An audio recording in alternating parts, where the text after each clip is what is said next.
Welcome to the EAU podcast series on Andrology Chronicles, Messages for Men's Health. Join us as we delve into insightful discussions led by Dr. Roland Rees, a consultant urological surgeon and andrologist, alongside Dr. Sahdev, a consultant urologist and andrologist both at University of Southampton in the United Kingdom. In this third episode, Dr. Rees and Dr. Sahdev will tackle advanced erectile dysfunction. Join us as we embark on this informative journey.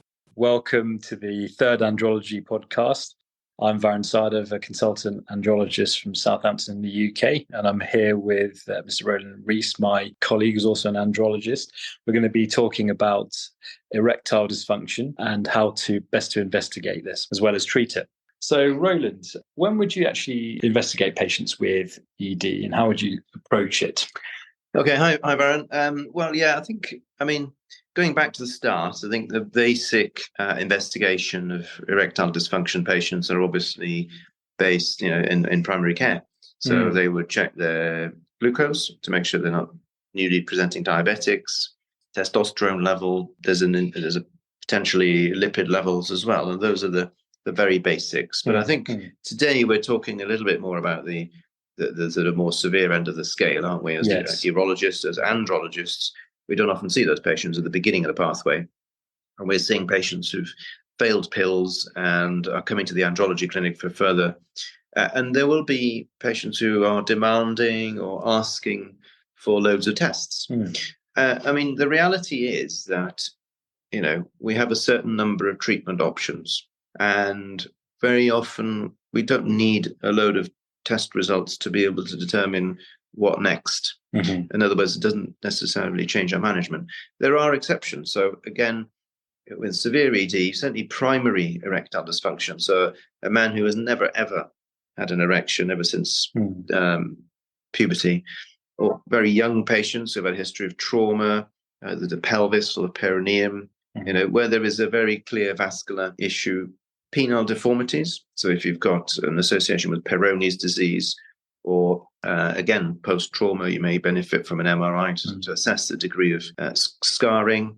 Then there's a few other things, complex endocrine disorders. So if you detect maybe an abnormal testosterone or you're suspecting endocrine disorder, then that might require further investigations. And finally, the psychiatric and psychosexual problems, you might end up needing to do NPT, nocturnal penile tumescence testing, or getting a psychological assessment. But the men who require very specialized investigations are few and far between in my experience, because actually you're going to walk through the treatment options with them regardless.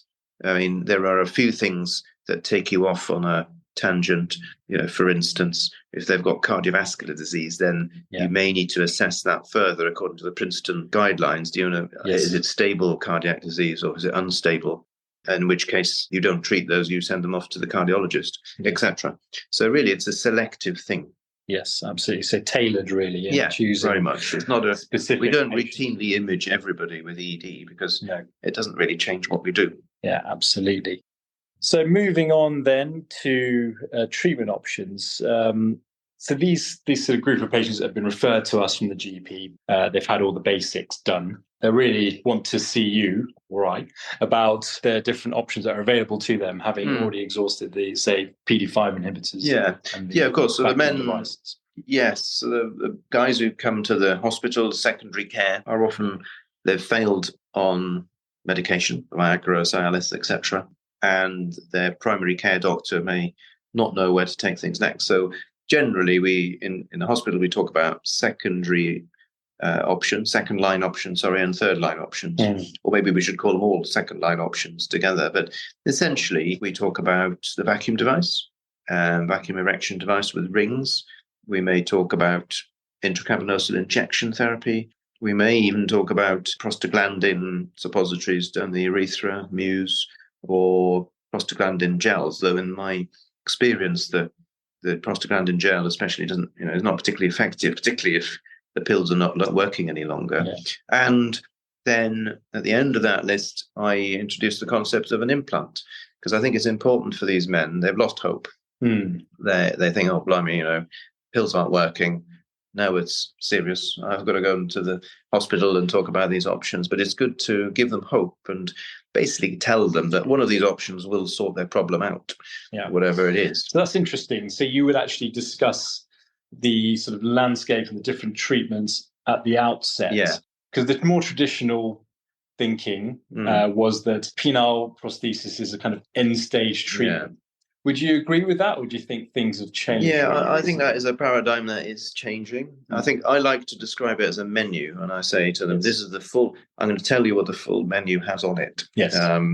Because if you just trickle things out one by one, it can make it quite painful for some patients who fail several things in a row. And I think you're right. There is a case to bring particularly prostheses earlier into the pathway, because we know that the failure rate, the discontinuation rate with injections is high. Yes. The younger patients do not really want to be getting the vacuum pump out on a Friday night, and all the rest of it. Yeah. And actually, an implant is a much more reliable, higher satisfaction rate procedure that is, takes 20, 30 seconds to obtain an erection, and is in fact less clinical really than putting needles in and all the rest of it. So it is important to once pills haven't worked, to show patients all of these options and see what they prefer the sound of. Yeah. What would you say to someone that has been presented with all of the options and just says, absolutely not, I don't want to try injections? Would you say, no, you have to give them a try? Or would you say, how would you sort of approach that? Oh, I'd promote very pragmatically. If they're needle phobic, if they're plain downright refusing, well, what is the use of trying to push something that you fully know full well that you've got to read the patient, I think. And some patients have a level of fear in them that, you think, well, let's try it once. And there's no doubt that there are some patients in whom they say, oh, I don't want to try an injection, but you do it for them the first time and think, oh, well, that wasn't too bad, doctor. Right. I'll give that a go. But even then, high numbers of those patients will drop out and stop injecting in the long term. So you've got to take each case at his merit. But if somebody's plain refusing, then it's not humane or fair to try pushing something where it's not very welcome. So I would certainly discuss all the options. Absolutely. And moving on to another question that actually gets asked more often than I was expecting, actually, as a consultant. But a lot of people do their own research now. They see novel treatments. Yeah. If they say to you, Mr. Rees, what about Shockwave treatment or this novel injection that I've heard about? Yeah. Is that something that you're approached about? Yes. How would you for sure. That? Definitely. There are particularly the young men who don't really want the things we've just talked about, which we know work, and they're looking for a quick fix. They're looking for something that will just sort the problem out for them in a least clinical way. So Shockwaves is something that attracts these guys' attention, but you've got to be careful. It does despair me sometimes when I see men regularly. Oh, I spent so much money having loads of Shockwaves, and actually, it's not solved the problem. Yes. If you look at the EU guidelines, again, the evidence is not strong. Mm-hmm. And it would suggest that maybe in vasculogenic patients, particularly if they don't want to or can't take the medication, that you may try it. But essentially, for Shockwave treatment for ED, the evidence is not that strong yet, and the benefits are sometimes short-lived as well, and the treatment needs repeating. Mm-hmm. In terms of your other question about, I think you meant PRP, platelet-rich plasma. Yes. Again, that is quite novel. The evidence is not strong enough for routine use. So it's a little bit speculative still, I think. Yes. In terms of, and certainly in the UK, these are things that are not offered on the National Health Service because of lack of rigorous evidence of their benefit and cost effectiveness as well, which is also important. So moving on to patients that have really want to discuss a prosthesis with you, how would you go about counselling them, discussing the pros and cons and explaining the different options and different implants that are available to them? Yeah, well, I mean, implant surgery is a niche in itself, really, and you have to be, I think, not doing this on an occasional basis. I think that's the first thing. You need to get a feel for it, and to do that, you need to be doing implants regularly.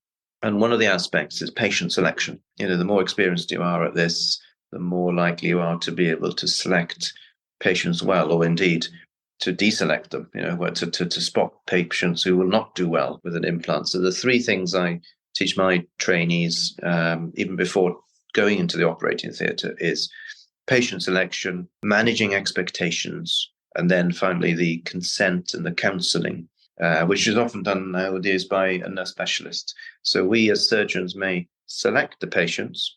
I think it was Steve Wilson or his group who came up with a CURSED paper, which was CURSED, CURSED.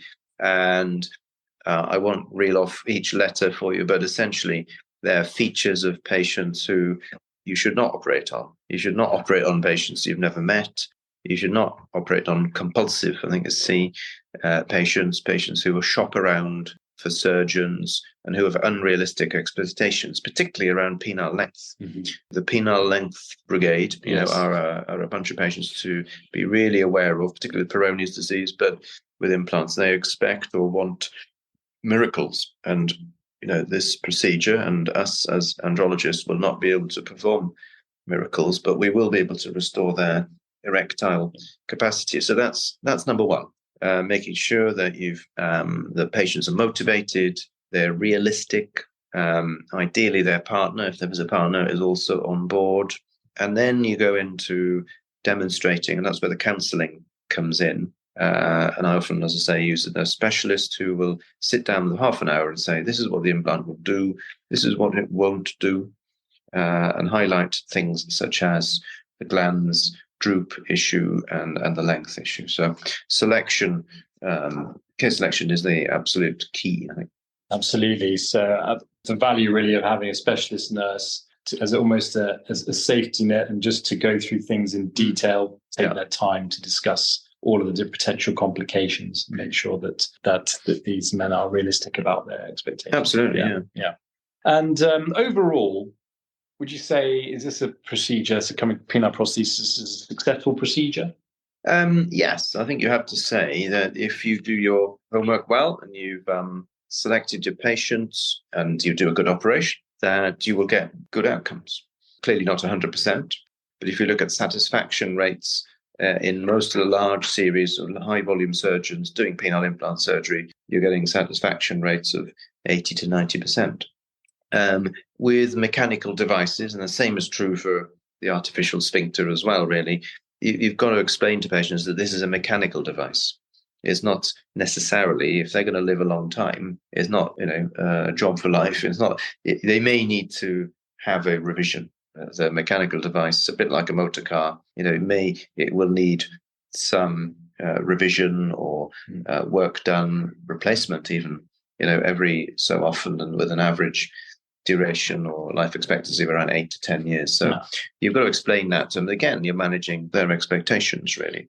But, to go back to the previous discussion, I think you've then got to present to them the options. You've got to say, well, you show them the malleable prosthesis, the inflatable prosthesis, the 3-piece, the 2-piece. I'm not a big believer in the 2-piece device. I've not had great success with that. But essentially, most of the patients in the UK and I'd imagine in most of Europe would be preferring the inflatable device. It's a more natural device. It is more expensive. It is a bit more complicated to put in, and there are more mechanical issues with it. But the satisfaction rates are higher with the inflatable prosthesis. I think we're lucky in the UK at the moment. These procedures are funded by the NHS. In other countries, slightly different matter usually, and that might actually influence which implant you. Indeed. I mean, funding. To buy funding. Yeah, funding is obviously critical, and in the economy as it is, then there are issues of access in various parts of the world. But what we do know is men are living longer, expectations are rising, and I would imagine the trend is for more penile implants in the future rather than fewer. Okay, thank you very much. So that was a very good summary just about investigating and treating men with advanced erectile dysfunction. Thank you. Thank you for this insightful episode. We are sure our listeners enjoyed it. To keep up with the latest EAU podcasts and stay informed on urological advancements, be sure to subscribe to our EAU podcast channel on your favorite podcast app. Until next time, keep learning and stay inspired.